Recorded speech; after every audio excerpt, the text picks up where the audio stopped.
Hi friends, നല്ല അടിപൊളി ബോണ്ട നമുക്ക് വീട്ടിൽ തന്നെ ഉണ്ടാക്കാം. അതിനുവേണ്ടി നമ്മൾ എടുക്കുന്നത് കുറച്ച് ശർക്കര, 5 ഏലക്ക, 2 ചെറുപഴം, കുറച്ച് തേങ്ങ ചെറുതായിട്ട് ചീകിയെടുത്തത്. നമുക്ക് ശർക്കരയ്ക്ക് പകരം പഞ്ചസാര ഉപയോഗിക്കാവുന്നതാണ്. ഞാനിവിടെ ശർക്കരയാണ് എടുത്തിരിക്കുന്നത്.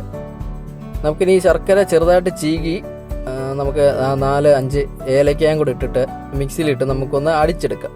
പഞ്ചസാര ആണെങ്കിൽ ഇതുപോലെ തന്നെ ഏലക്ക ഇട്ട് നമുക്കൊന്ന് പൊടിച്ചെടുക്കാവുന്നതാണ്. അതാ ഞാനിപ്പോൾ ശർക്കരയും ഏലക്കയും കൂടെ ഇട്ട് പൊടിച്ചെടുത്തിട്ടുണ്ട്. അതിലേക്ക് ഞാൻ 2 ചെറുപഴം ഒന്ന് ജസ്റ്റ് മുറിച്ചിട്ടിട്ട് അതും കൂടെ നമുക്ക് മിക്സിയിലിട്ടൊന്ന് അടിച്ചെടുക്കാം.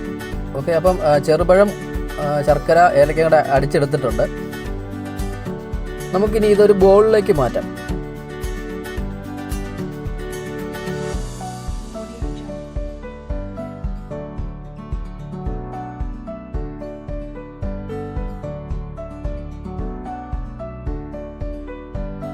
ഇതിലേക്കിനി 1 കപ്പ് ഗോതമ്പ് പൊടി,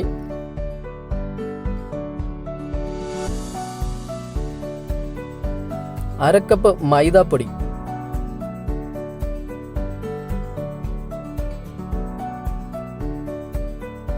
കുറച്ച് ഉപ്പ്, കുറച്ച് സോഡാപ്പൊടി, ഇനി തേങ്ങ ചെറിയ കൊത്തുകളാക്കിയത്, അത് കുറച്ച് മതി, ചെറിയൊരു ടേസ്റ്റിന് വേണ്ടി മാത്രം.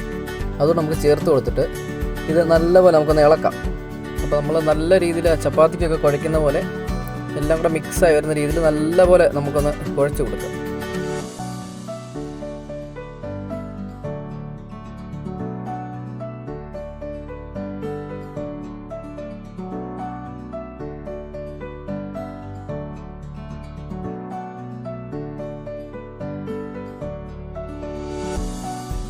വളരെ കുറഞ്ഞ അളവിൽ കുറച്ചൊരു വെള്ളം ചേർത്ത് നമുക്കൊന്ന് ഇളക്കാം.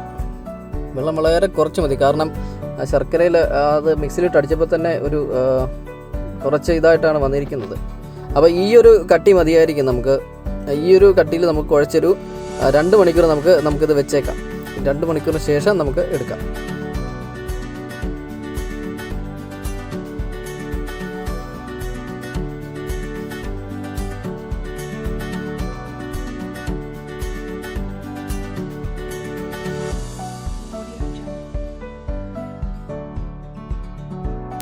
രണ്ട് മണിക്കൂറിന് ശേഷം നമുക്ക് അടുപ്പിൽ എണ്ണ ഒഴിച്ച് നമുക്ക് ചൂടാക്കാം.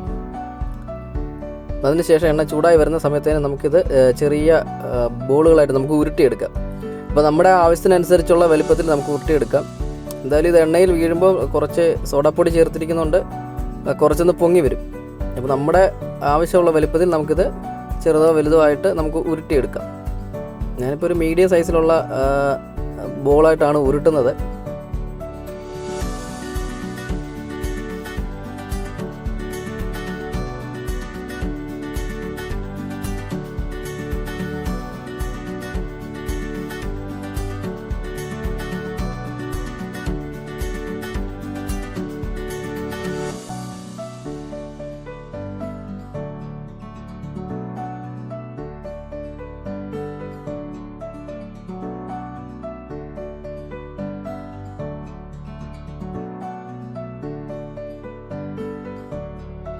എണ്ണ ചൂടായി വന്നതിന് ശേഷം നമുക്ക് ഉരുട്ടി വെച്ചിരിക്കുന്ന ഓരോ ബോൾ എടുത്ത് നമുക്ക് എണ്ണയിലേക്ക് ഇടാം.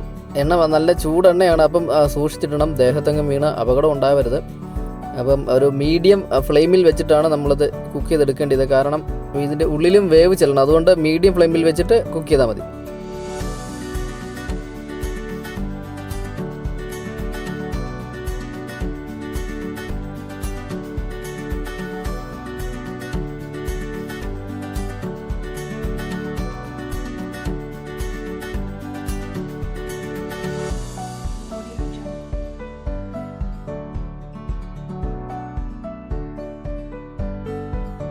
പുറമേ ഒരു ഡാർക്ക് ബ്രൗൺ കളർ ആകുന്നിടം വരെ നമുക്കിത് തിരിച്ചും മറിച്ചും എണ്ണയിലിട്ട് വേവിച്ചെടുക്കാവുന്നതാണ്.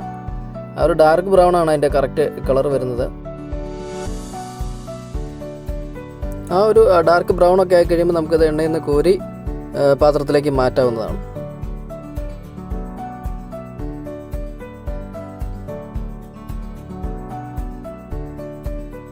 അങ്ങനെ സ്വാദിഷ്ടമായ ബോണ്ട റെഡി ആയിരിക്കുകയാണ്.